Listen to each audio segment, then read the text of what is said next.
Bom dia, meus irmãos. Eu não vim com essa finalidade.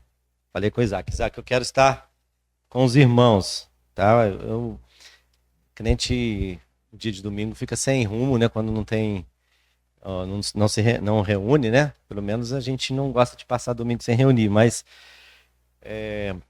aí a gente está aqui pertinho, foi uma oportunidade de estar com os irmãos, né? E logo ontem, quando nós chegamos ao hotel, já encontrei um casal de irmãos, Vitor e a esposa, já estou sentindo em casa, já estou vendo gente de casa aqui. De repente, estou no estacionamento, alguém me chamando, eu falo, é possível que alguém me conheça aqui, né?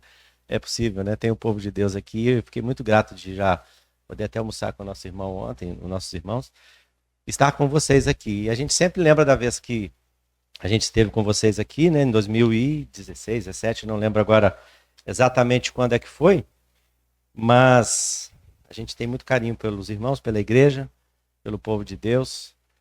E a gente sempre está com algum irmão, né? Tem um casal ali que era lá do Rio, que veio para cá. De vez em quando a gente se encontra lá no acampamento em Carangola também. Então é assim, a gente tem prazer de estar com o povo de Deus. E eu vou pedir então a licença dos irmãos. Eu não vou falar um pouco nessa lição da revistinha. Nós usamos ela lá também. Mas eu creio que aquilo que o Senhor tem colocado no nosso coração para falarmos também não será totalmente fora daquilo que é a proposta da lição de hoje, né? Quando o Senhor nos chama para ser de seus discípulos e deixarmos tudo, inclusive a própria vida, né? Ou darmos, ou gastarmos de fato a nossa vida por causa dele, né? Por causa do nome dele. Então, assim, certamente o Senhor vai falar, como também tem falado conosco. Primeiro a palavra fala conosco, depois ela fala com quem a gente transmite a palavra. Então, só para que os irmãos saibam, a igreja, eu sou da Casa de Oração, a igreja de Bom Clima, Petrópolis, né? Que de certa forma há uma ligação com os irmãos aqui também, né? Alguns irmãos que antigamente eram daqui, que foram para lá, a família do seu Chateaubriand e Leila, Corina, né? Corina já partiu para o Senhor, a Leila, né, o Dadinho partiu para o Senhor também agora mais recente, e a Leila acabou nos deixando fisicamente também lá, né? Foi morar em Miguel Pereira, próximo à sua filha. Mas a gente sempre tem a igreja daqui, a gente sempre se lembra. Na verdade, eu sou de Conselheiro Lafayette. Os irmãos devem conhecer também Minas, né? A gente tinha também muito contato com o nosso irmão Darcy Boechat. Ele esteve lá em Lafayette, numa época que eu ainda era bem jovem, ainda sou jovem, mas ainda era mais jovem ainda. Me lembro dele falando daquele quadro do plano divino através dos séculos. Quando eu me casei com a Romelita e mudei para Petrópolis, eu tinha 22 anos, hoje vou fazer 50, então já tem mais tempo em Petrópolis do que de Lafayette. Me lembro que cheguei em Petrópolis, lá os irmãos falavam do Darcy, falavam do Zé Boechat. O Zé Boechat eu não conheci, mas na minha mente eu conheço. É como se eu conhecesse, porque eu já ouvi falar tanto dele, de outros irmãos. Então é muito legal, muito bom isso, né? A comunhão do povo de Deus a gente acaba ficando estreitos, né? Próximos, né? Então a igreja de Bom Clima continua vai fazer 70 anos, fez 69 anos agora no dia 1º de janeiro, estamos indo para o 70º ano de trabalho naquele lugar, também com as dificuldades de sempre, né? As lutas, os desafios, né? Creio que não é diferente em lugar nenhum, certamente não é diferente aqui com os irmãos. Eu vou puxar só um pouquinho aqui por causa do ar, só para não ficar muito na direção dele. Só um pouquinho, assim já resolveu. O desafio, né, irmãos, da geração atual, da cultura atual, da tecnologia, da aproximação que a gente tem. O mundo ficou pequenininho, né? A gente tem hoje notícias de todo canto, toda sorte.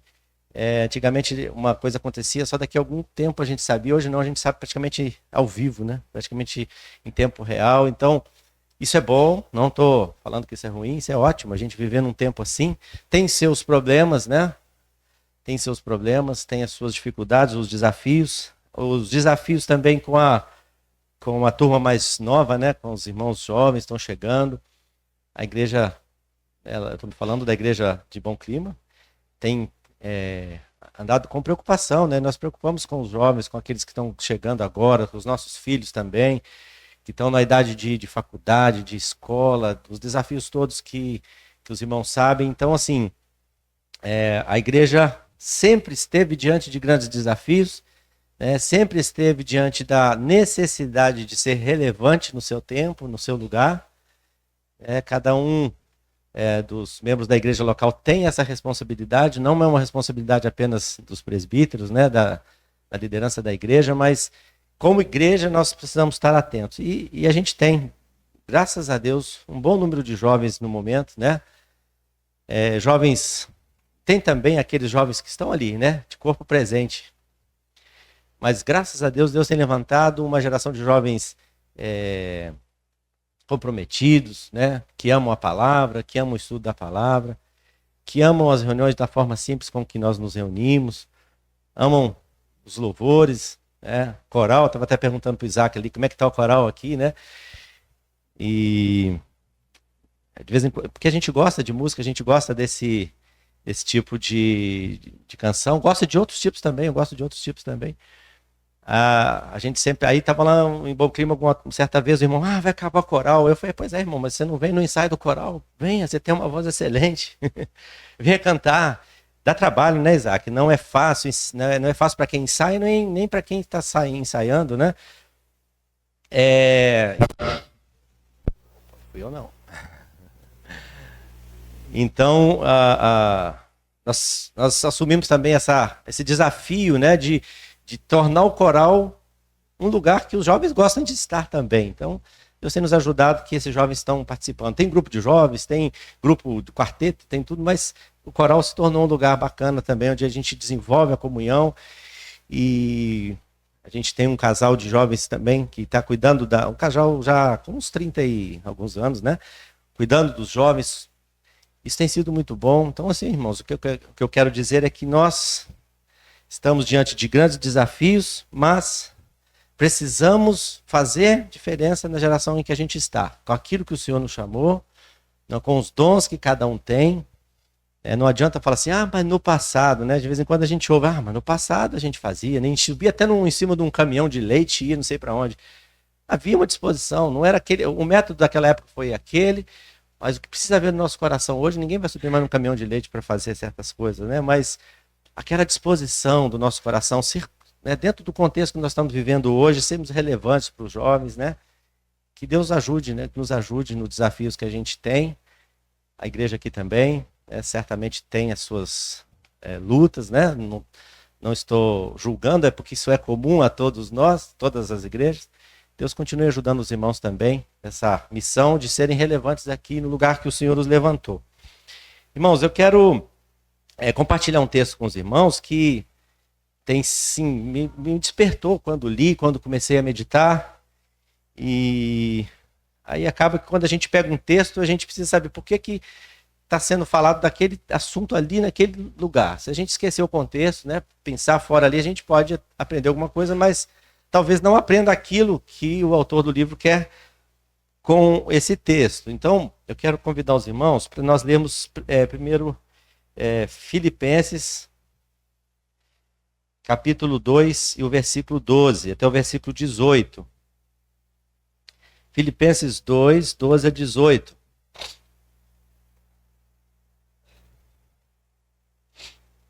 E depois que a gente ler, a gente vai tentar entender o contexto que Paulo, ao escrever aos Filipenses, fala o que ele fala aqui nesse texto e por que ele fala, e a gente vai entender e vai aprender algumas lições aqui. Bom, primeiro então, vamos lá. Primeiro, a gente vai ler aqui Filipenses 2 e 12. É assim, pois, amados meus, estou lendo atualizado, não sei se o irmão está... Se quiser colocar a mesma versão, não sei se para lermos todos isso. Assim, pois, amados meus, como sempre obedecestes, não só na minha presença, porém muito mais agora na minha ausência. Desenvolvei a vossa salvação com temor e tremor, porque Deus é quem efetua em vós tanto o querer como o realizar, segundo a sua boa vontade. Fazei tudo sem murmurações nem contendas, para que vos torneis irrepreensíveis e sinceros, filhos de Deus inculpáveis, no meio de uma geração pervertida e corrupta, na qual resplandeceis como luzeiros no mundo, preservando a palavra da vida, para que, no dia de Cristo, eu me glorie de que não corri em vão, nem me esforcei inutilmente. Entretanto, mesmo que seja eu oferecido por libação sobre o sacrifício, e serviço da vossa fé, alegro-me, e com todos vós me congratulo. Assim vós também, pela mesma razão, alegrai-vos e congratulai-vos comigo. Se os irmãos me permitem, eu quero ler também esse mesmo texto, ele não é grande, na NVT. Não sei se há aí a NVT, se houver pode projetar, senão eu até separei ele aqui no meu celular, porque é uma versão que foi lançada há algum tempo. Ela é útil para o ensino, para a gente aprender. Ela diz assim: quando eu estava aí, meus amados, vocês sempre seguiam as minhas instruções. Agora estou longe. Agora que estou longe, é ainda mais importante que o façam. Trabalhem com afinco a sua salvação, obedecendo a Deus com reverência e temor, pois Deus está agindo em vocês, dando-lhes o desejo e o poder de realizarem aquilo que é do agrado dele. Façam tudo sem queixas nem discussões, de modo que ninguém possa acusá-los.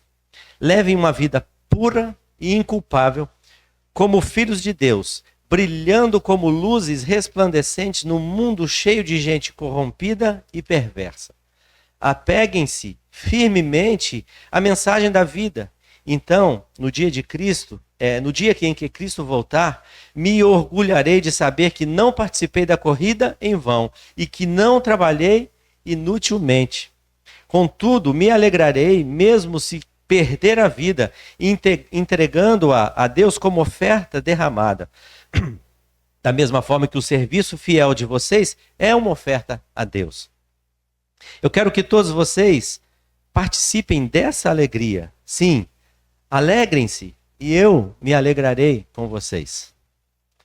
Irmãos, quando eu li esse texto e comecei a pensar, eu fiquei pensando que o que a gente está vivendo aqui hoje não começou hoje.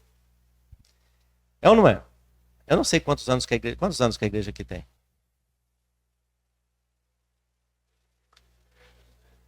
86, 7, ou seja, quantos que já passaram, que não estão mais aqui? Se a igreja é o que é hoje, é porque há alguém que já veio antes, trabalho foi feito, vida foi derramada em prol do trabalho que está aqui. E Paulo está aqui comparando aquilo que fazemos na obra do Senhor como uma corrida. E ele fala: eu não quero correr em vão. Eu não quero me esforçar para que daqui a pouco, fala assim, meu trabalho não surtiu efeito, foi em vão, né? Eu não influenciei ninguém, eu não fui relevante para ninguém, né? Eu não consegui atrair ninguém a Cristo pelo meu exemplo, pelo meu serviço, pelo meu testemunho. E Paulo fala assim: olha, eu estou muito grato a Deus porque vocês creram nele, mas eu vou ficar muito mais feliz ainda, é o que ele fala aqui, se eu vir que vocês estão continuamente seguindo esse caminho que eu ensinei a vocês. Estou feliz porque vocês creram, mas eu fico mais feliz ainda se vocês permanecerem firmes nesse caminho. Irmãos, se hoje há uma igreja aqui firme no Senhor, é porque houve no passado irmãos igualmente firmes e que se doaram a ponto de hoje ter um fruto aqui em plena atividade, um testemunho do Senhor aqui nesse lugar. E o que acontecerá com a igreja daqui a algum tempo será resultado daquilo que hoje nós estamos fazendo. Eu ouvi um irmão falando algo que eu achei bastante interessante e eu quero que os irmãos pensem nisso também. Eu creio que o Senhor Jesus pode voltar hoje. Eu creio. Ou alguém aqui não crê assim? Então, estão todos na mesma fé, não é? Todos cremos que o Senhor Jesus pode vir às nuvens nos arrebatar ainda hoje. Inclusive, o arrebatamento da igreja é um evento que não tem sinais. Aqui os irmãos são... A história de escatologia nessa região aqui é famosa, né? Os irmãos que ensinaram a escatologia eram muito firmes no pré-tribulacionismo. Olha, o Senhor Jesus vai voltar antes do dia da ira. E qual é o sinal do arrebatamento? Nenhum. Não tem sinal. Se tem sinal, ele não é iminente. Então, se eu precisar de esperar algum sinal para Jesus voltar, ele pode voltar daqui uma semana, um ano, 2, sei lá. Mas então nós cremos que o Senhor Jesus pode voltar hoje. Agora, e se ele levar 200 anos para voltar? A sua palavra está invalidada se isso acontecer? Não. Eu não creio que isso vai acontecer e não vivo nessa expectativa, mas eu preciso me preocupar em viver a minha vida aqui e em constituir a minha família e ensinar os meus filhos para que eles vivam as suas vidas e preparam os meus netos e assim por diante, como se ainda fossem levar mais de 200 anos para o Senhor Jesus voltar. Entenderam o que eu quis dizer? Não estou dizendo assim, fica tranquilo, Jesus não vai voltar. Não, não é isso. Vivam hoje como se ele fosse voltar hoje, mas preparem as gerações para que, se ele levar 200 anos para voltar ainda, a igreja daqui a 200 anos ainda permaneça fiel. Interessante, irmãos, porque eu penso que quando a gente é novo, a gente não pensa muito nessa responsabilidade, está sobre os outros, mas chega um momento que a transferência das responsabilidades, né, começam a pesar, e quando nós formamos a nossa família, vem os nossos filhos, e aí fala, e aí?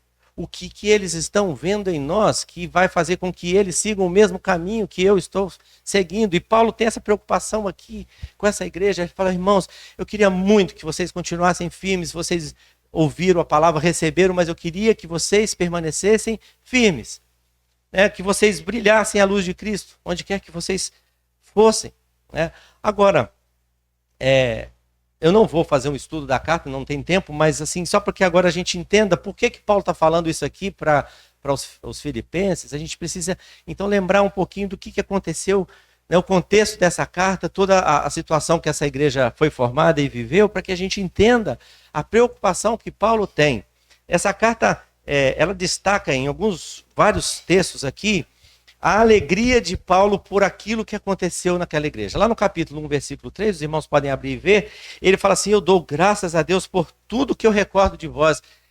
Sabe, ele diz assim, eu faço sempre com alegria, súplicas por todos vós, em todas as minhas orações, pela vossa cooperação no evangelho, desde o primeiro dia até agora. Então, o que Paulo diz aqui? Eu estou muito grato, porque eu estou vendo a obra de Deus realizada nessa igreja, eu recordo de tudo que Deus fez, isso me alegra, porque desde o primeiro dia que vocês ouviram o evangelho, vocês participam dessa obra ativamente, vocês se tornaram responsáveis por essa obra e estão levando essa obra.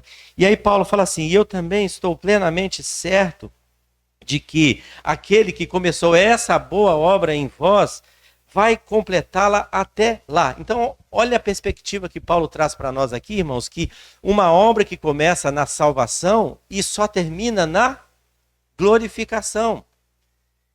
E por isso que Paulo compara esse período como uma corrida, né, que tem a sua largada e tem a sua chegada. Ele não está falando aqui quem vai chegar primeiro, vai ser salvo, não é isso. Mas ele está comparando assim, olha, você na sua corrida tem um começo e tem um fim. Você sabe qual é o fim? Qual é o objetivo? E se um corredor não tem um objetivo, ele não... Né? Eu fui me atrever a correr uma corrida agora no final do ano passado. Estou começando a querer voltar a ser atleta. Aí eu comecei a correr no monte de muita gente. Eu falei, puxa vida, eu vi um monte de gente nova, velha, passando por mim. Eu falei, como é que eu vou dar conta de chegar a 5 km? Parecia uma maratona, né? 42 km. Né? Mas eu fixei alguns objetivos pessoais. Podem rir, mas foi alguns objetivos que eu fixei. Eu mirei alguém mais velho que eu. Eu falei assim, eu preciso chegar pelo menos na frente dele. A minha meta próxima aqui. E eu ia, de vez em quando ele me passava, eu tô aguentando, daqui a pouco eu passava ele, e nós fomos no final, eu falei assim, agora eu vou ganhar. E deu um sprint final e falei, meu objetivo, cheguei lá, não sei aonde, lá no final, mas o que eu quero dizer? Eu preciso saber, eu preciso ter objetivo, eu preciso saber aonde eu devo chegar. E prometo me preparar melhor para a próxima.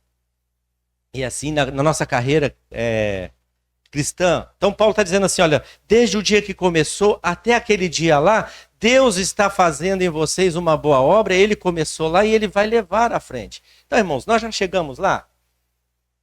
Ainda não. Alguns de nós já chegaram lá. Aqueles que partiram já estão lá.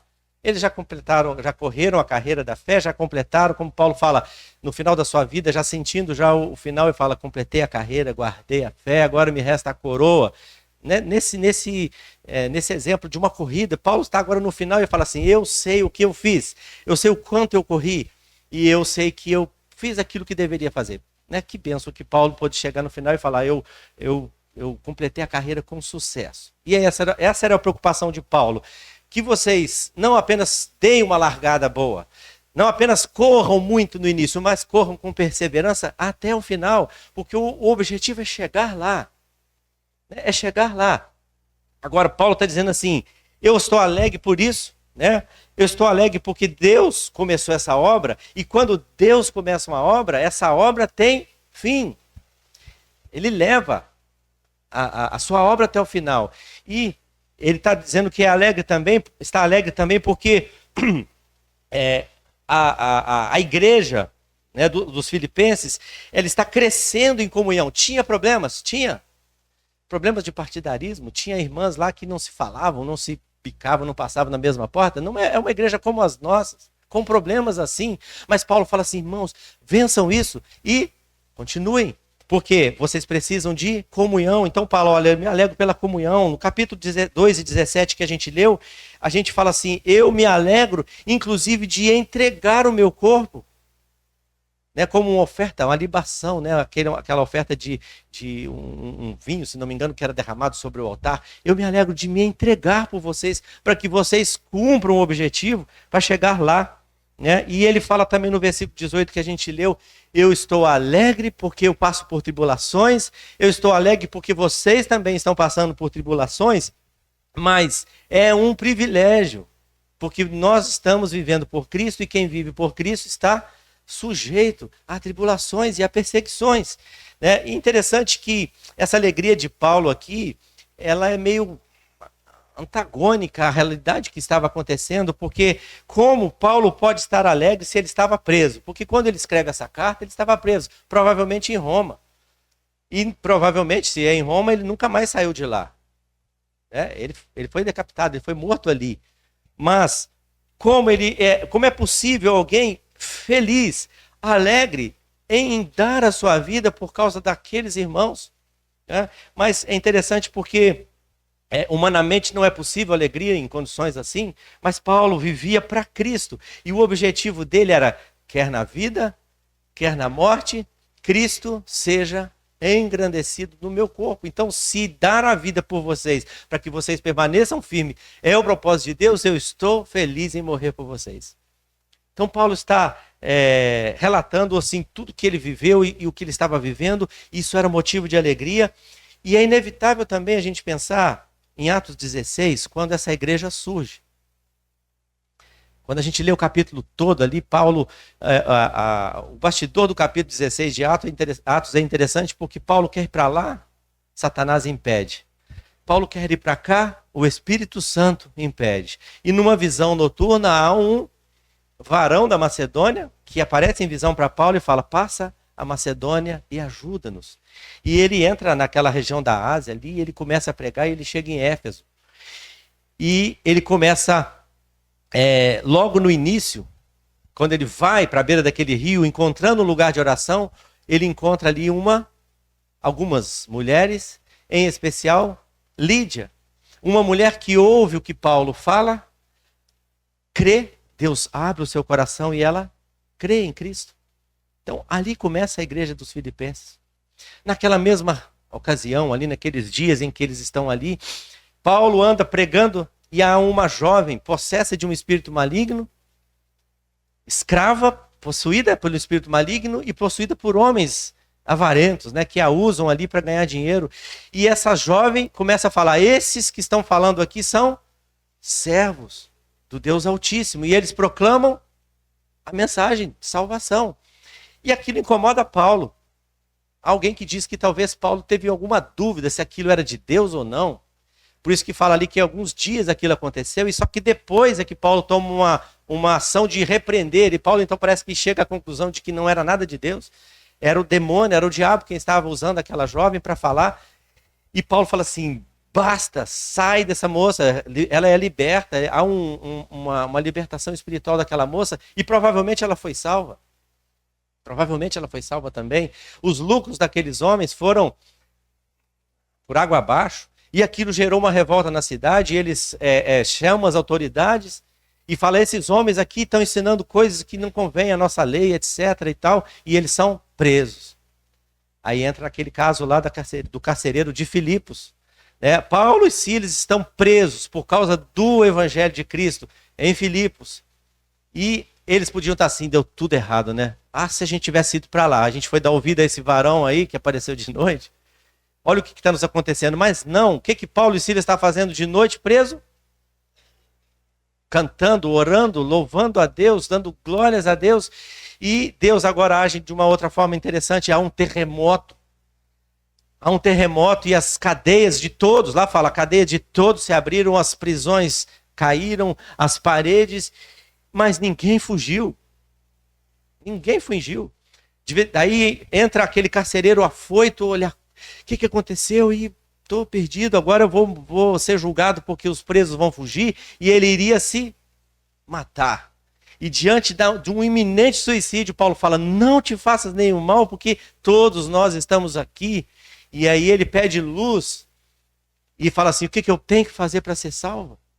E Paulo: creia no Senhor Jesus e será salvo, tu e a tua casa. E de noite mesmo ele os levou, provavelmente ele morava anexo à prisão, alguma coisa assim. Ele levou a sua casa, lavou os vergões de Paulo, ele foi batizado e também a sua família creu e foi batizado. E assim começou aquela igreja. Então Paulo está lembrando disso quando ele diz aqui: irmãos, eu fico muito grato a Deus de lembrar de tudo que aconteceu desde o início.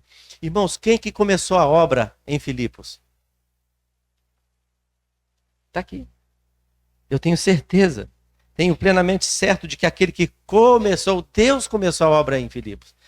Ele vai levar até o fim.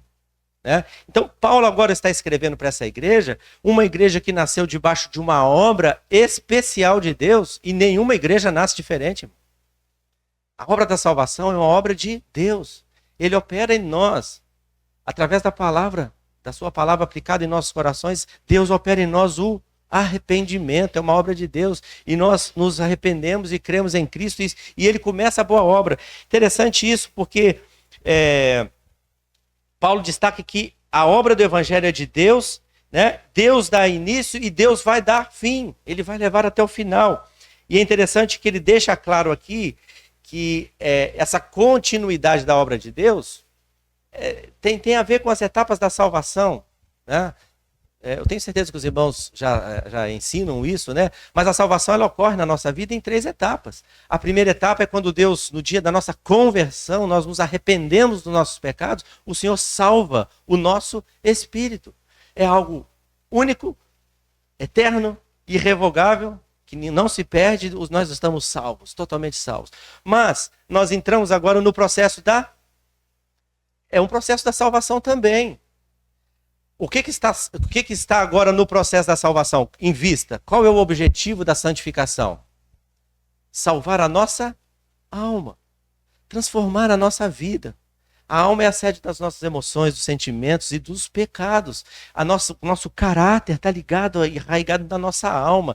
E a partir do momento que nós somos salvos, Deus continua fazendo a obra de santificação. E ele vai trabalhar em cada um de nós, tirando aquilo que não convém. Sabe? Agora, esse é um processo contínuo que não é de uma vez assim, num ato único, como o da salvação no dia que cremos, e nós nos tornamos santos. É um processo contínuo. Eu vou crescendo em graça, crescendo em poder, crescendo em santidade. E na medida que eu cresço na graça e no conhecimento de Cristo, eu vou me tornando semelhante a Ele. Esse é o objetivo da salvação em Cristo. Sim. Tudo que a gente sempre aprendeu aqui é os 3 P da salvação. Nós somos salvos do poder do pecado, né? Nós somos salvos da presença do pecado e nós somos salvos da pena do pecado. Né? Primeiro, nós somos salvos da pena do pecado. Né? Na santificação, nós somos salvos do poder do pecado, do domínio do pecado. E no arrebatamento, na morte, nós somos salvos da presença do pecado. Né? Então está muito claro para os irmãos esse processo. A salvação é um processo. Tá? Entendam bem. Eu sei que os irmãos entendem. A salvação é um ato imediato que acontece quando eu creio em Cristo e estou salvo. Pronto. É a corrida, é a largada. A corrida, nossa corrida que iniciou em Cristo, já está vencida. Exatamente. Esse meio, nós temos que analisar se eu posso passar esse senhor aqui ou não. Exatamente, é os objetivos que eu tenho. Eu vou chegar lá. Menores dentro da corrida. Exatamente. Mas assim, eu pergunto a vocês, a salvação do meu espírito é pela graça? E a santificação? É pela graça ou pelas obras? E a glorificação? Então, irmãos, isso aqui é muito interessante, porque se eu não pude fazer nada para ser salvo da pena do pecado, eu também não tenho poder em mim para me livrar do poder do pecado. Então, o que começa a obra vai terminar. Mas, nesse processo que a gente chama de santificação, que é a segunda etapa da salvação, a salvação da nossa alma, o Senhor opera em nós. Porque se Ele não operar em nós, nós não temos força de vencer o pecado. Não temos força. Verdade é essa. E os crentes que não entendem isso, irmãos, lutam contra o pecado a ponto de se definharem. E muitos desanimam na fé. Muitos abandonam, porque de fato a força do pecado é muito grande.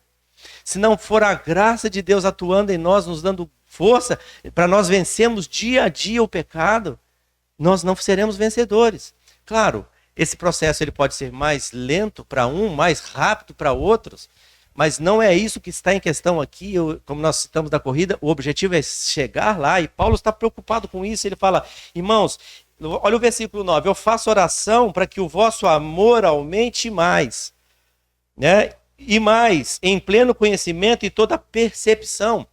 Então Paulo está preocupado aqui que os irmãos cresçam mais e mais e mais. Como diz aquele texto, a vereda do justo como a luz da aurora que vai brilhando mais e mais e mais até ser dia perfeito. Então Paulo fala assim, para aprovardes as coisas, versículo 10, as coisas excelentes e serdes sinceros e inculpáveis para o dia de Cristo. Qual é o dia de Cristo, irmão? O dia de Cristo não é o dia da vinda de Cristo para reinar, não. O dia de Cristo é o dia do arrebatamento da igreja, quando a sua igreja será levada ao encontro dele nos ares.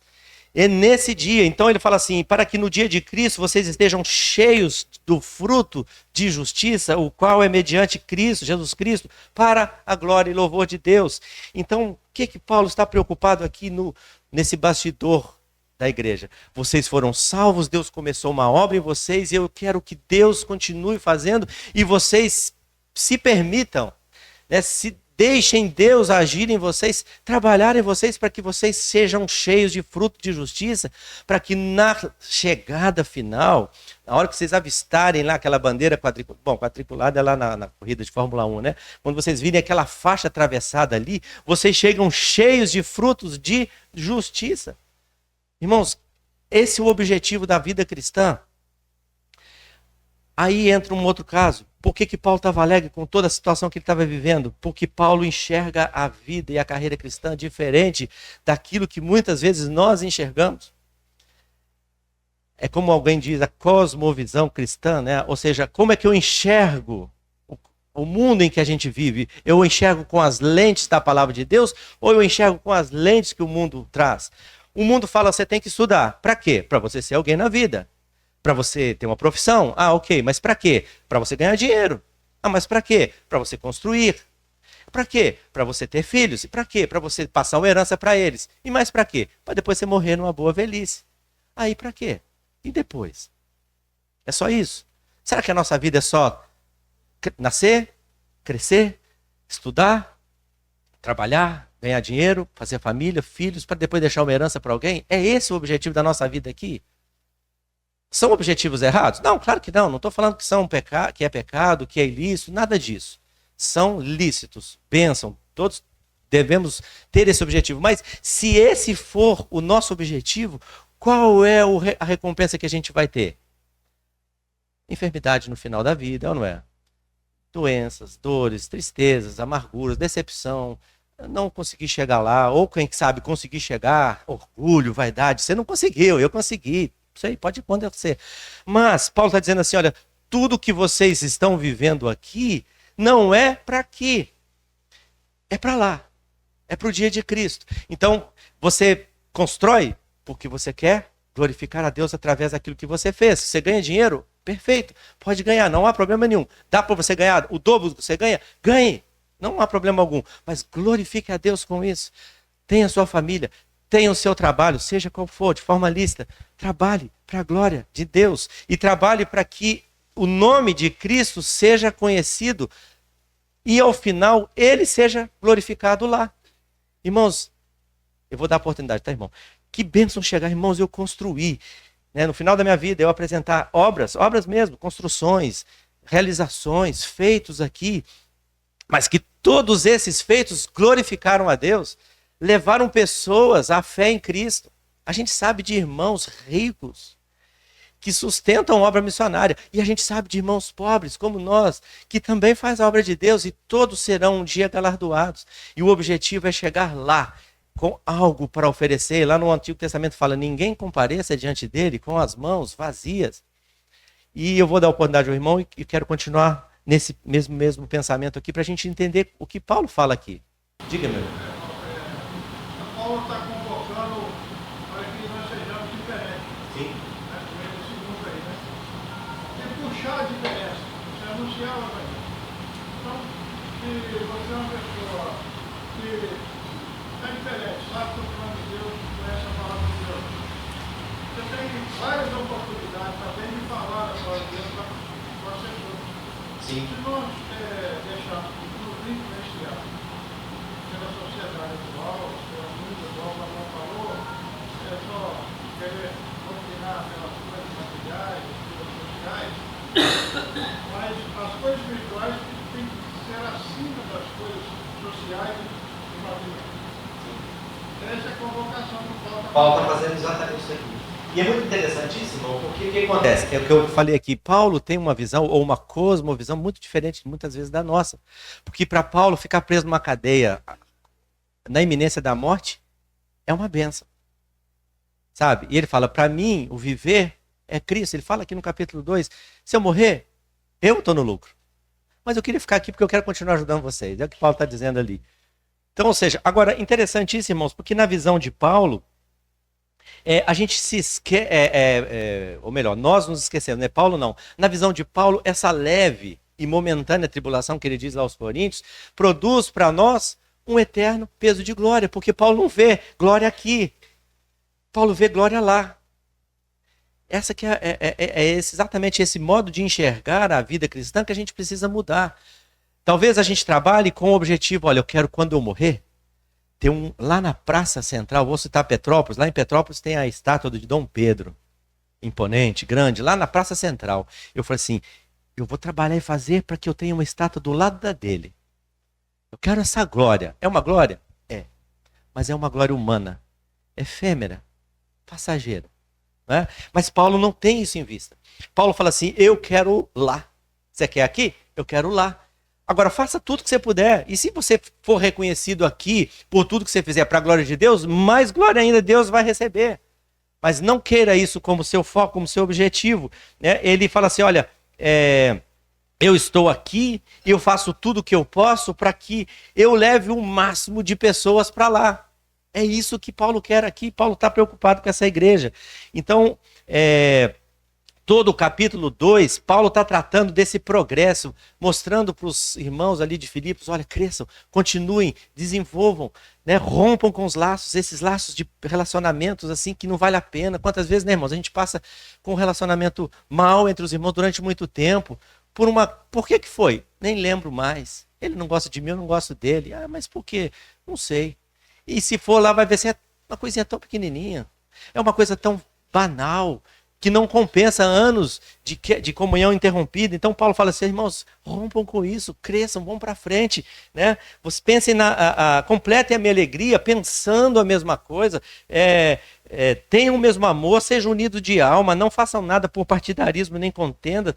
Cada um fala assim, não, irmão, você é maior do que eu acho que você é muito superior a mim. E não é só por ser educado, cortês, não. De fato, quantas vezes a gente fala assim, aquele irmão não sabe nem ler, né? Aquele irmão é assim, olha como é que ele se veste. A gente muitas vezes se coloca na posição assim de olhar para os irmãos assim. E Paulo fala, não, irmãos, olhem ao contrário, olhem assim. Olhem assim, se todos passarem a olhar assim, as coisas vão mudar, o relacionamento de vocês vai crescer. E ele fala assim, vocês querem um exemplo de como vocês devem ser humildes? Aí ele tem o capítulo 2 aqui, tenham em vocês o mesmo sentimento que houve em Cristo Jesus.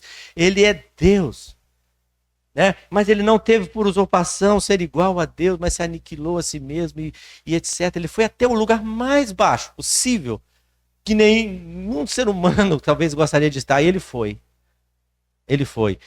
Até chegar naquele lugar. E Deus fala assim, Deus o exaltou soberanamente, lhe deu um nome que é acima de todo nome, para que ao nome dele, de Jesus, se dobre todo o joelho dos que estão nos céus, na terra e debaixo da terra, e toda a língua confesse que o Senhor Jesus é Senhor, para a glória de Deus. Então, olha a vida de Cristo, ela é o exemplo para nós. Tudo que ele fez foi para que Deus fosse glorificado. Jesus poderia ter conquistado, montado num cavalo branco, saído conquistando, ele tinha poder para isso, instaurar o reino, tirar o jugo dos romanos e se proclamar como rei, ele é o rei. Mas qual era o objetivo dele aqui? Não era esse o objetivo inicial da primeira vinda dele aqui, e ele se humilhou, mas na humilhação de Cristo ele conquistou pessoas, né? Ele conquistou pessoas para a eternidade e Deus o exaltou. Jesus, então, é o grande exemplo daquele que não faz as coisas para... eu quero ter razão, né? A gente fala, eu quero ter razão. É melhor ter paz do que ter razão. É melhor que tenhamos comunhão. Quantas vezes a gente na igreja local briga pela nossa razão. Mas eu tenho razão, eu tenho direito, eu estou certo. Mas se você está brigando, você já perdeu sua razão, você já perdeu o certo, você não está certo. Um princípio muito básico, um princípio extraordinário para a convivência. Sim. Seja em âmbito de igreja, seja em âmbito de qualquer âmbito, né? Cada um considere o outro superior a si mesmo. Isso é um princípio básico. Se a gente olhar para as pessoas, por que ele diz isso? Porque quando a gente considera alguém superior a gente trata ele melhor. Exatamente. Você trata ele melhor, você dá atenção. Agora, quando você considera alguém que não é superior a gente vai tratar ele de forma... Mesmo inconscientemente, você trata ele com desvalor. Você está falando, eu amo muito criança, gosto muito de criança. Hoje em dia é até difícil você brincar com criança, né? A situação, dentro da igreja local, a gente ainda tem um pouco de liberdade de brincar, abraçar, brincar com crianças, né? Mas um irmão falou comigo há muitos anos, ele diz assim, nunca despreze uma criança. A gente cumprimenta o pai, ô, como é que você está aí, criança? Oi, bate a mãozinha na cabeça. Não. Se for preciso, você até ajoelha no chão, fala, como é que você está? Tudo bem contigo e tal, abraça. Amanhã ele vai crescer. Ele vai se tornar grande, ele vai lembrar daquilo que você fez. Você não destratou, você não tratou ele com distinção assim. É criança você não trata. E a gente tem que ser assim, irmãos. A gente tem como... Paulo fala, eu tenho que tratar os outros de forma distinta. Como o irmão falou, olhando para ele como ele acima de mim. E sim, de fato somos. Né? E agora, interessante, irmãos, eu já vou prosseguir para o final. Paulo fala assim, vocês precisam formar em vocês o caráter de Cristo. É o que ele está dizendo. Porque o processo da santificação é um processo de tira caráter corrompido, perverso e coloca caráter de Cristo. Né? A santificação, qual é o objetivo? Não é eu me tornar melhor que você, é eu me tornar como Cristo. Mais de Cristo quero ter, mais da sua graça, mais da sua compaixão, mais da tua mansidão, mais de Cristo, mais, não é isso que a gente canta? Mais e mais de Cristo. Então é menos de mim e mais de Cristo. E Paulo fala assim, eu não vivo mais, Cristo vive em mim. Isso é santificação. É isso que Paulo nos ensina, que a palavra de Deus nos ensina aqui. Então ele vai chegar aqui no capítulo 12, no versículo 12 que a gente leu, fala assim, assim pois, irmãos. Então é um contexto longo que eu entendo, mas só para os irmãos entenderem. Assim pois, irmãos. Ou seja, por causa de tudo isso, daquilo que Deus fez lá no início, e Deus está fazendo em vocês, por causa do exemplo de Cristo, do caráter de Cristo que precisa ser formado em vocês, vocês obedecem na minha presença. Já obedeceram na minha presença, mas eu quero que vocês continuem também na minha ausência. A NVT fala assim, quando eu estava aí, meus amados, vocês sempre seguiam as minhas instruções. Sempre seguiam. Agora que eu estou longe, é importante que mais ainda vocês façam isso. Mais ainda. O que é caráter? Caráter, alguém disse, que é aquilo que eu faço quando ninguém está me vendo. Caráter tem a ver com as nossas atitudes, né? E o que eu faço quando ninguém está me vendo? Isso é muito mais importante, porque quando está todo mundo vendo, eu ando bonitinho, direitinho, e falo bonitinho, mas e quando ninguém está me vendo? Aí entra naquilo que Paulo fala assim, olha, então vocês precisam ter um caráter semelhante ao de Cristo e vocês precisam desenvolver a salvação de vocês. Desenvolver, como assim é desenvolver a salvação? Não é a salvação da pena do pecado. É a santificação que ele está dizendo aqui. É o processo de libertação do pecado. Então ele diz, desenvolvam isso, cresçam nisso. Aí ele vai voltar a falar exatamente o que ele disse lá no início, porque Deus é quem efetua em vós tanto o querer como o realizar, segundo a sua boa vontade. Aí aqui está a chave, né, de tudo. Deus começa, Deus termina. Deus opera em mim, despertando a minha vontade de fazer, e ele coloca em mim a ação para fazer. Ele faz que eu tenha vontade de ser como Cristo em todas as minhas ações, e ele me dá forças para fazer assim. E aí ele vai dizer assim, então, se Deus opera tanto o querer quanto o efetuar, fazei tudo sem murmuração. O que é a palavra murmuração? Eu estava vendo resmungo, né? Não sei o quê. Aquela reclamação que a gente, quando a gente é criança, né, a mãe manda fazer, a gente sai para lá, resmungando assim, algo que ninguém entende, mas a gente sabe. Eu não queria, coisa chata, não sei o quê, né? Quantas vezes a gente não é assim também, crentes resmungões dentro da igreja local, ou na nossa vida, não estou falando só no ambiente de igreja local, não. Na nossa vida a gente fica resmungando, murmurando, a gente não faz as coisas com prontidão, e quando faz, depois de já ter brigado bastante, com contendas. Então vou fazer. Não é? Mas Paulo está falando, não façam diferente. Por quê? Olha o objetivo no versículo 15, para que vocês se tornem irrepreensíveis e sinceros. E ele vai dizer que filhos de Deus inculpáveis, no meio de uma geração, como diz aqui na NVT, num mundo de gente corrompida e perversa. Quer um mundo de gente corrompida e perversa como o dos nossos dias? O que tem de gente corrompida e perversa, né, que nos avizinha todo dia? Então Paulo fala assim, vocês têm que então viver a vida cristã, desenvolvendo a salvação, para que vocês sejam como uma tocha não, porque hoje a gente não usa mais, né? Um refletor de LED com bastante força de luz, brilhando no meio dessa geração corrompida e perversa. Irmãos, aqui muda a nossa cosmovisão, a forma com que a gente enxerga a carreira cristã. Nosso irmão falou ali, e eu já orei assim, eu não oro mais. Não sei se alguém aqui ora, não estou julgando. Apenas, quantas vezes a gente ouve, eu já orei assim, Senhor, abençoa a minha vida espiritual. Senhor, abençoa a minha vida financeira.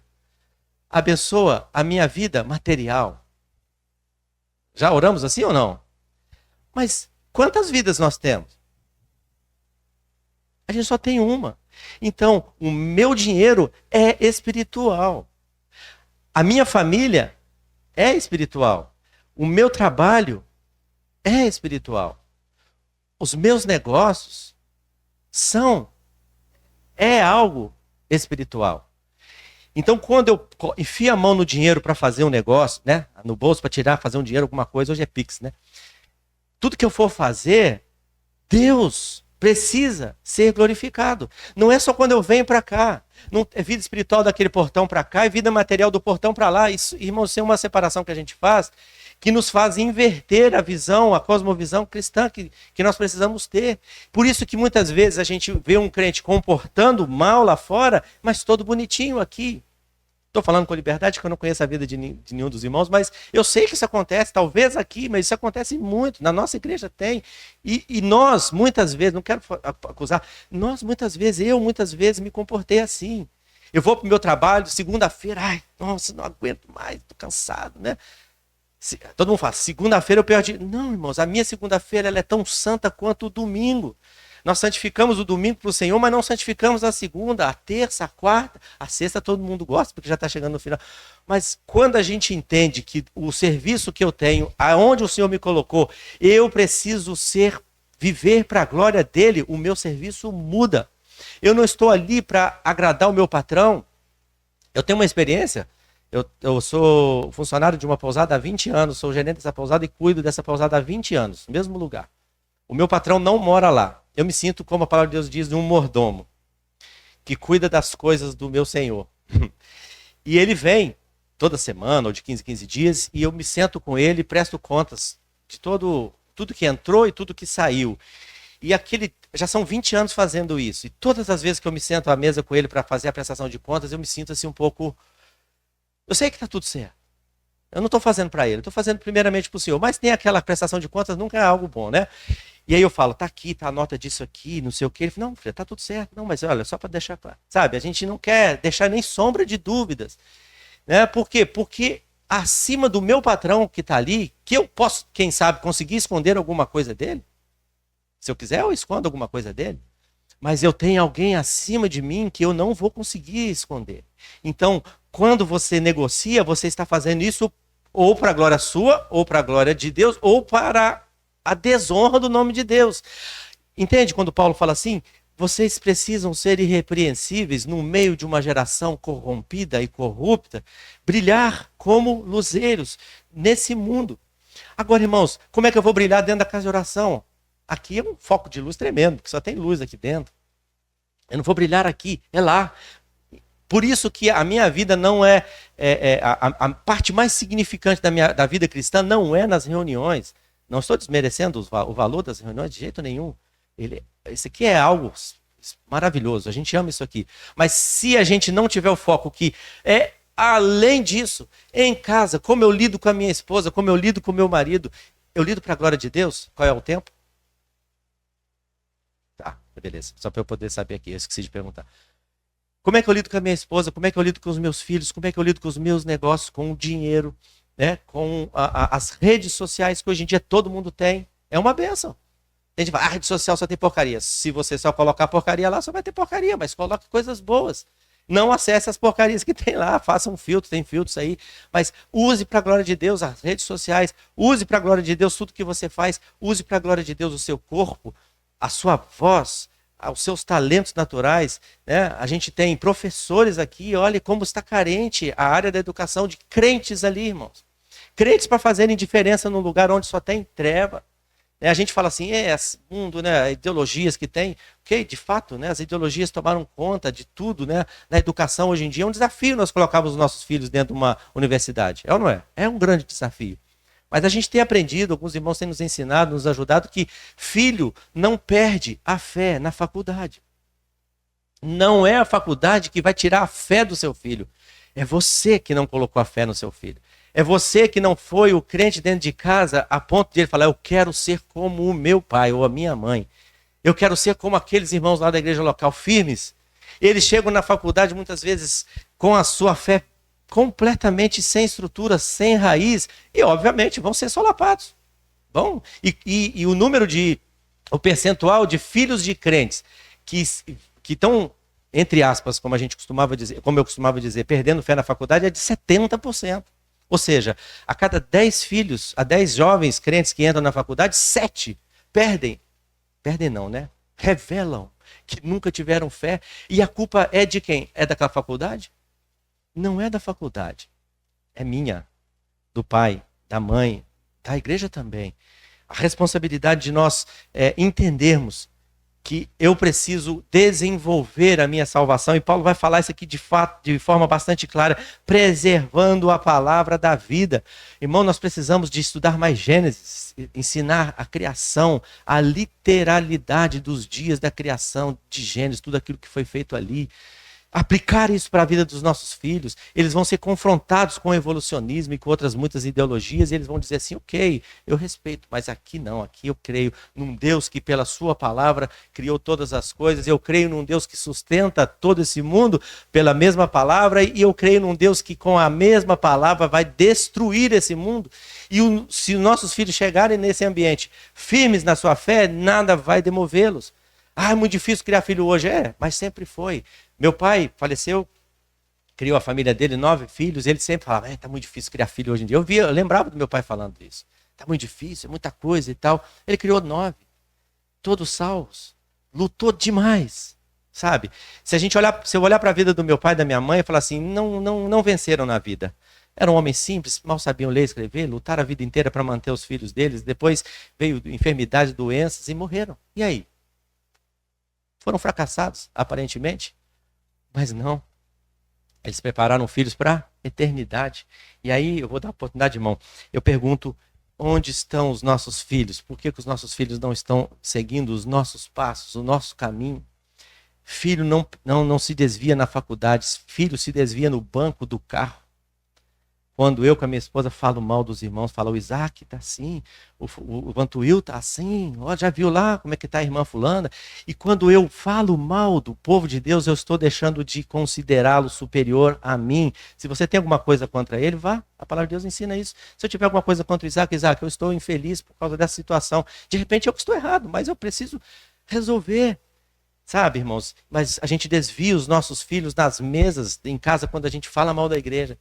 Quando a gente fala daquele irmão que falou, tu viu que o irmão não sabe nem falar direito, né? O português dele é ruim, né? E assim por diante. O português dele é ruim, mas a vida dele é uma benção.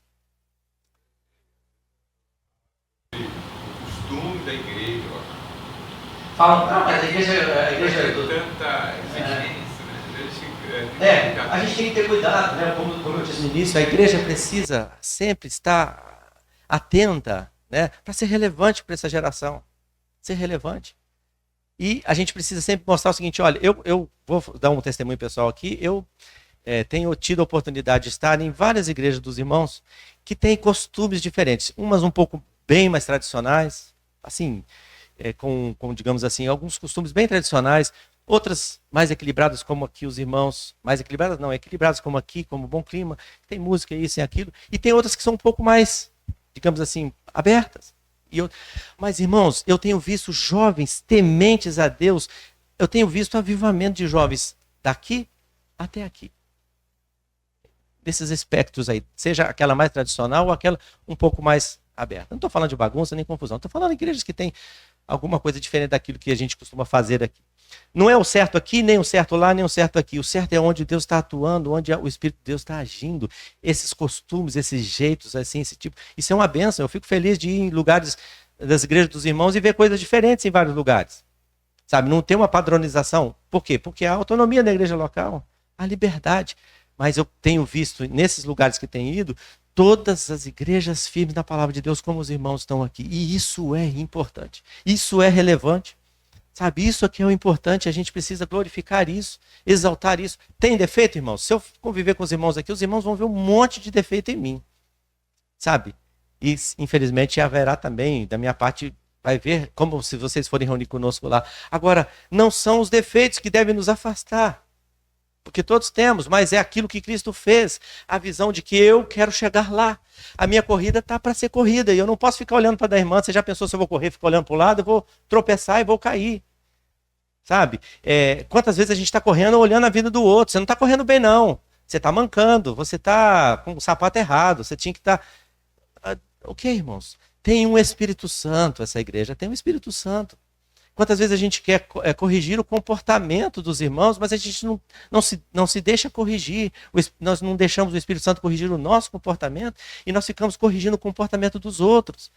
Vamos, aqui que ele fala assim, olha, preservem a palavra, pregue a palavra, é a palavra que vai trabalhar no meu coração e o irmão aqui que vai observar à luz da palavra de Deus o que ele precisa corrigir. E se o Espírito Santo não corrigir, irmãos, não se meta a fazer isso, sabe? Porque isso é obra dele. Nós não podemos tomar o lugar do Espírito Santo e querer fazer na igreja aquilo que é obra dele. A obra de convencer o homem do pecado, da justiça e do juízo, não só para a salvação, mas para a santificação, é de Deus. Não adianta eu impor. Mas eu preciso pregar a palavra. Eu preciso ser um exemplo, eu preciso ser uma luz. E as pessoas, ao olharem para mim, falam assim, eu quero ser assim. Né? Vou dar primeiro, irmã, aquele irmão lá que tinha pedido antes, eu dou a irmã, por favor. O confronto da palavra de Deus relativo ao mundo, à carne, a Satanás, nesse contexto de Filipenses, o irmão concorda com esses três aspectos: mundo, carne e Satanás? Como inimigos, né? Sim.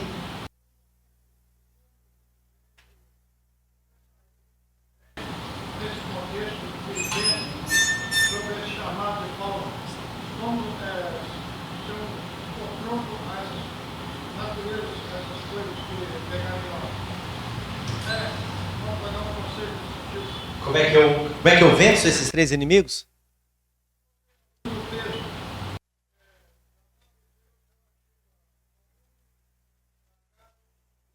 Certo. Bom, vamos lá. Não sei se eu entendi bem a pergunta e não sei se eu vou responder dentro daquilo que o irmão perguntou. Mas, assim, o objetivo aqui é, primeiro, eu preciso olhar para mim. Né? Eu olho para mim, à luz da palavra de Deus. Né? Sob o reflexo dela, eu vejo que há em mim. E eu procuro permitir que Deus trabalhe em mim. Né? E Paulo está dizendo assim, olha, então desenvolva a sua salvação, que é a santificação, com temor e tremor. E eu vou observar na minha vida aquilo que é da minha carne, sabe? E eu preciso tirar. O que eu disse aqui, eu não tenho que tirar nada da vida da irmã. Eu tenho que tirar da minha vida. A gente muitas vezes gosta de tirar da vida do irmão lá. Eu tiro então da minha. Eu tiro aquilo que é da carne, aquilo que é do mundo, né? Aquilo que Satanás atua em nós. Agora, quando eu começo a fazer isso, eu me torno já viu? Igual um dominó, né? Você basta mexer uma peça, as outras vão. Quando eu tomo esse propósito, eu influencio o outro. E que influencia o outro, e que influencia o outro até que contagia a todos. Então, assim, a começar em mim, como diz o hino que a gente canta, quebra os corações. Para que nós sejamos um, eu preciso ser o agente. Então, Deus começa quebrando em mim. Agora, essa questão, o mundo. O mundo é o sistema, nós estamos dentro dele, é impossível a gente não estar dentro do sistema, mas eu não vou me dobrar ao sistema desse mundo. Então, os meus valores são diferentes. Então, na hora de eu negociar, o mundo faz tudo errado. Eu faço o certo. Tem um irmão nosso irmão aqui, Vitor, que é da justiça e quem sabe a gente vê a justiça no país tendo problemas de corrupção também, porque é onde há seres humanos, mas ele vai se dobrar ao sistema? Não, faça o que você quiser e você tem até mesmo, eu vou decidir com a justiça. E é uma decisão pessoal, né? E aí, assim, com essas ações de vencer a carne e vencer o mundo, o diabo não tem muita ação sobre nós, porque ele atua nas nossas falhas, nas nossas fraquezas, né? Então, quando eu me revisto da palavra de Deus, com a postura de desenvolvimento da salvação, eu fico, não é blindado, mas eu fico protegido, de certa forma, da ação de Satanás. Eu não sei se eu respondi o que o irmão quis perguntar, mas é justamente isso que a gente tem que agir. Irmã.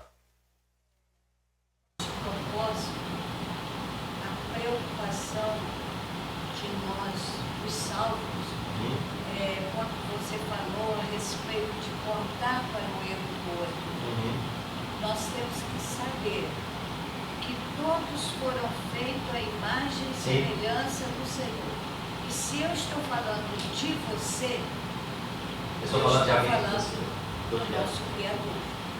Muito interessante, irmão, porque você está falando, eu me lembrei, a palavra homem, no original lá, fala assim, imagem, né? Reflexo. Mas de quem? Do Criador.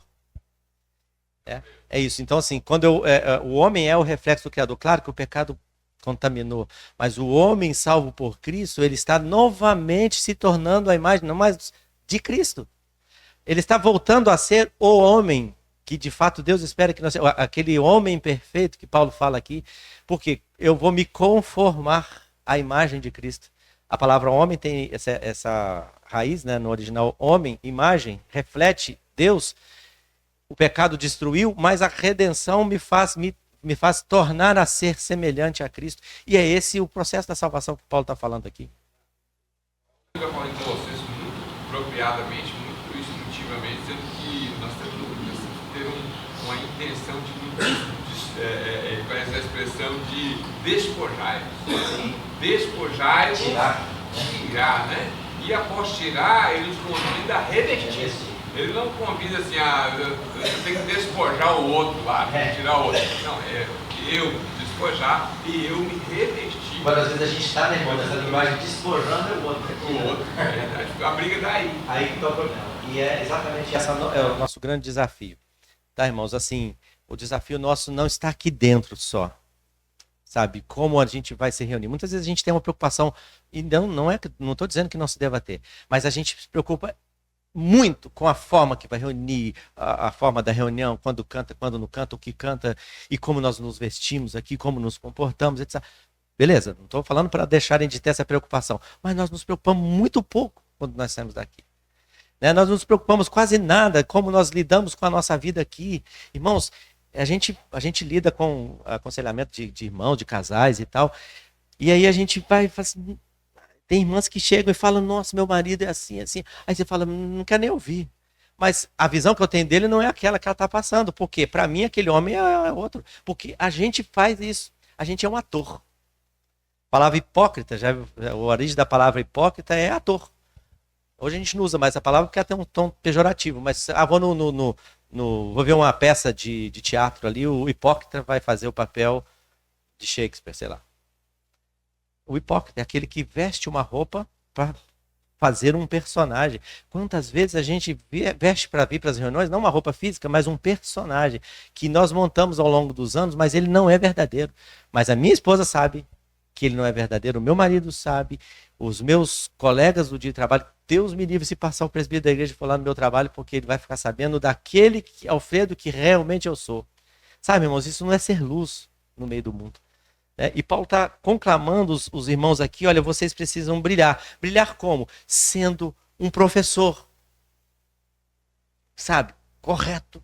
Sendo um mecânico, não sei o que tem aqui de profissão. Sendo um juiz, sendo um gerente de um hotel, sendo um estudante, sendo o que for. Eu preciso ser em cada uma dessas funções que Deus me colocou como um luzeiro, diferente. Meu patrão não quer saber de Cristo, mas ele quer que eu esteja lá. Ele confia em mim. Glória a Deus, para a glória de Deus. Meu patrão tem problemas sérios com a fé. Ele acha que religião é um instrumento de dominação, e de fato é. Mas há muito tempo eu tenho, com poucas palavras e procurado com ações, mostrar para ele que religião é exatamente isso que você pensa, mas a fé em Cristo e Cristo é totalmente diferente.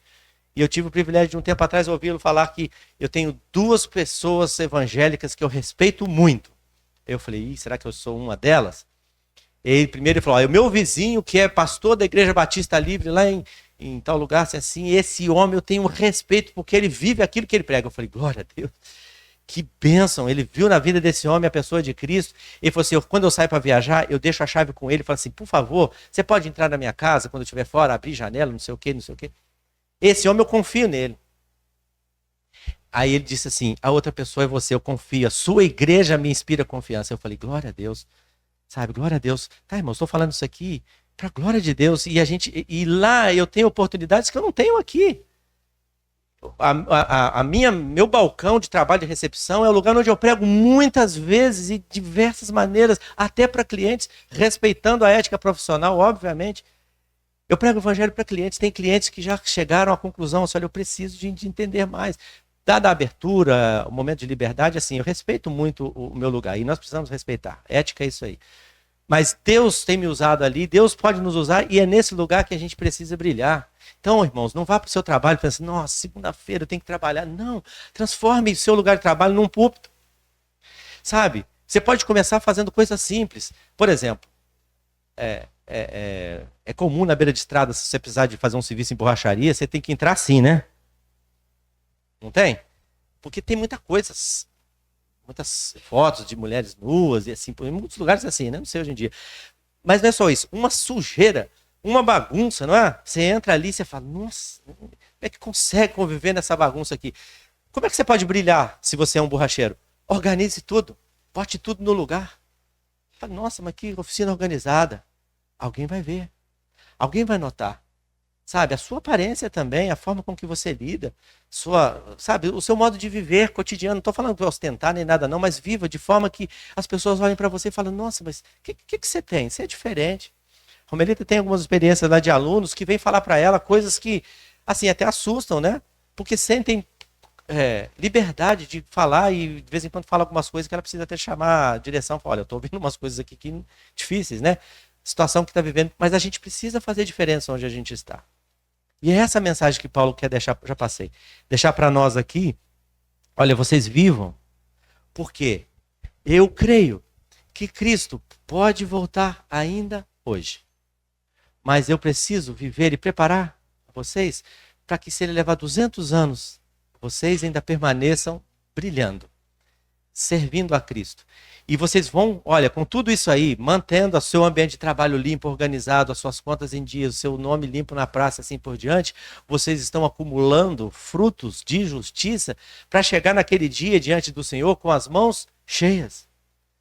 E naquele dia o que vai acontecer?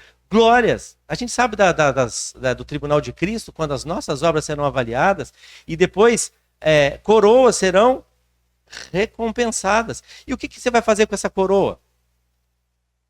Ah, eu vou dizer, tá vendo, Vantuil? Você ganhou essa aí, bem meia boca, a minha é bem mais legal. Não, não vai ter esse propósito. Eu vou depois me ajoelhar diante dele e colocar, Senhor, tu és digno. Só o Senhor é digno. Então, eu vou chegar com as mãos cheias, mas eu não vou ficar com as mãos cheias, eu vou devolver para ele, porque só ele é digno. Então, o objetivo da carreira cristã não é o busto na Praça Dom Pedro, lá em Petrópolis. Primeiro já temos o nome escrito no livro da vida, e um dia lá diante do trono do Cordeiro, o nome dele ser exaltado, toda a língua confessar que Jesus é Senhor para a glória de Deus Pai, e nós oferecemos aquilo que fizemos na nossa profissão, no nosso trabalho, as donas de casa, né, no cuidado com os filhos, lavando a louça para a glória de Deus, não é para o marido, não é para a glória de Deus, nós vivendo para a glória de Deus, tudo isso vai produzir em nós eterno peso de glória. E é isso que Paulo nos incentiva a viver. Que o Senhor nos ajude, irmãos, a viver para a sua glória. Irmão, quer falar mais um? Posso imaginar Paulo se oferecendo por ribação e, nesse contexto do preso, ele trazendo na memória aquela bagagem das igrejas, dos irmãos, do feito dele em Cristo que ele fez, aquilo dando lamento, contentamento a ele, mesmo preso. Alegria, né? Alegria. Alegria, quando fala alegria. Irmãos, a palavra testemunha, né? Os irmãos sabem a origem da palavra testemunha. No original é mártir. Foi traduzido como testemunha. O que é um mártir? É alguém que deu a vida. Né? Literalmente deu a vida. Mas pode ser que talvez tenha dado a sua vida sem ter derramado seu sangue por Cristo. Dado a vida. Então nós devemos ser mártires, ou seja, morrer por aquilo que a gente vive, se necessário. Mas morrer, como diz aquele que quer vir após mim, negue-se a si mesmo, tome a sua cruz e siga-me. É ser mártir mesmo com vida física. Viver por Cristo até o fim. Que o Senhor nos ajude a viver assim, irmãos, para a glória dele. Que o Senhor nos capacite, pelo Espírito Santo, a desenvolver a nossa salvação através da contemplação da sua palavra. Que Deus nos ajude. Muito obrigado pela oportunidade de estar com os irmãos aqui.